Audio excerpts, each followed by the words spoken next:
మంచిర్యాలకు సంబంధించినటువంటి ఎస్ఐ గారు వచ్చి నాకు ఈ కాంగ్రెస్ ప్రభుత్వం పెట్టినటువంటి అక్రమ కేసుకు సంబంధించి నోటీస్ ఇవ్వడం జరిగింది. కేసులు మాకు కొత్త కాదు. తెలంగాణ ఉద్యమంలో ఆనాడు సమైక్య రాష్ట్రంలో కాంగ్రెస్ ప్రభుత్వం పరిపాలన చేసినప్పుడు 200కు పైగా కేసులు ఎదుర్కొని ఎన్నోసార్లు లాఠీ దెబ్బలు తిని ఎన్నో సందర్భాల్లో చెంచల్గూడ చిల్లరపల్లి జైలు జీవితాన్ని నిర్బంధాన్ని అనుభవించినటువంటి ఉద్యమ బిడ్డను నేను.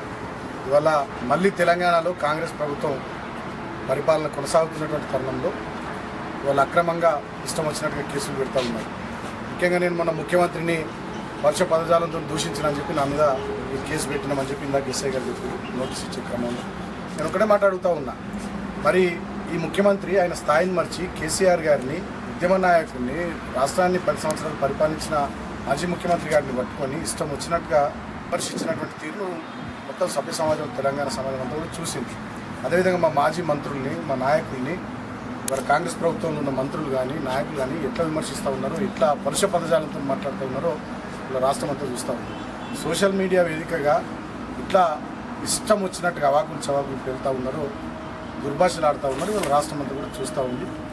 ఈ కాంగ్రెస్ ప్రభుత్వం చేస్తున్నటువంటి ఎదురుదాడి, చేస్తున్నటువంటి దుర్మార్గపు తిట్ల దండకాన్ని వాళ్ళ రాష్ట్ర ప్రధానికంగా కూడా గమనిస్తూ ఉన్నారు. రాబోయే రోజులు ఖచ్చితంగా తగిన రీతిలో బుద్ధి చెప్పడానికి తెలంగాణ ప్రజలు సమాయత్తం అవుతూ ఉన్నారు. సో ఈ కేసులకు వీటికి మేము భయపడే వాళ్ళం కాదు. ఖచ్చితంగా వీటిని డెఫినెట్గా చట్టపరంగా, న్యాయపరంగా ఏ రకంగా ఎదుర్కోవాలో ఆ రకంగా ఎదుర్కొంటాం. ముఖ్యంగా రాష్ట్ర వ్యాప్తంగా కూడా మా టీఆర్ఎస్ పార్టీ శ్రేణుల మీద, కార్యకర్తల మీద చేస్తున్నటువంటి దాడులు కానీ, వివిధ పోలీస్ స్టేషన్లలో పెడుతున్నటువంటి కేసులు కూడా వాళ్ళు విపరీతంగా జరుగుతూ ఉన్నాయి, వెలుగులోకి వస్తూ ఉన్నాయి. ఒక చెన్నూరు అసెంబ్లీ నియోజకవర్గంలోనే నిన్నటి వరకు 28 మంది మా సోషల్ మీడియా పిల్లల మీద, విద్యార్థి యువజన నాయకుల మీద అక్రమంగా కేసులు పెట్టడం జరిగింది. వాళ్ళ నేను కూడా ప్రజలను ఆలోచించమని కోరుతూ ఉన్నా. కేవలం బీఆర్ఎస్ పార్టీ నాయకులు, కార్యకర్తలు, మా సోషల్ మీడియా పిల్లల మీద కేసులు అయితే ఉన్నాయి. మరి ఇష్టం వచ్చినట్టుగా తిడుతున్నటువంటి ముఖ్యమంత్రి మీద, మంత్రుల మీద, కాంగ్రెస్ పార్టీ నాయకులు, కార్యకర్తల మీద రాష్ట్ర వ్యాప్తంగా మేము ఎన్ని పిటిషన్లు ఇచ్చినా ఒక్క కేసు కూడా అయితే లేదంటే మరి ఎంత నిర్బంధం ఇవాళ ఈ రాష్ట్రంలో అమలవుతూ ఉందో ఆలోచించమని కోరుతా ఉన్నా. ఒకటే మాట చెప్తా ఉన్నా, ఇవాళ రాష్ట్ర ముఖ్యమంత్రి ఉన్నటువంటి వ్యక్తే స్వయంగా నోటు కేసులు అడ్డంగా నోట్ల కట్టలతో చేసినటువంటి ఒక దొంగ, ఆయననే ఒక క్రిమినల్, ఆయననే ఇవాళ కేసులు ఎదుర్కొంటున్నటువంటి వ్యక్తి. నిన్న సుప్రీంకోర్టు నోటీసులు కూడా ఇచ్చింది ఓటర్ నోటు కేసులో. కాబట్టి అటువంటి వ్యక్తి నుండి ఇటువంటివి తప్ప ఇంకేవి రాష్ట్రానికి మంచి జరిగేటటువంటి పనులు పెద్దగా ఆశించే పరిస్థితి లేదు.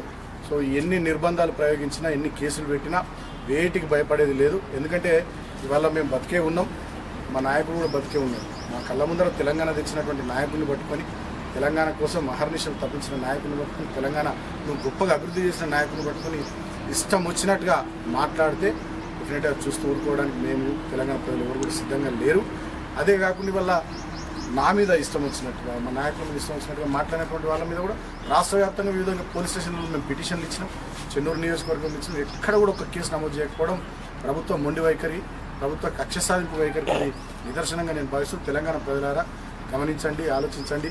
ఇందిరమ్మ రాజ్యంలో ఎలాంటి నిర్బంధం, ఈ ప్రజాపాలన పేరు మీద ఎటువంటి నయవంచపు పాలన నడుస్తూ ఉందో ఆలోచించమని తెలంగాణ ప్రజలను కోరుకుంటున్నాను. Thank you. జై తెలంగాణ.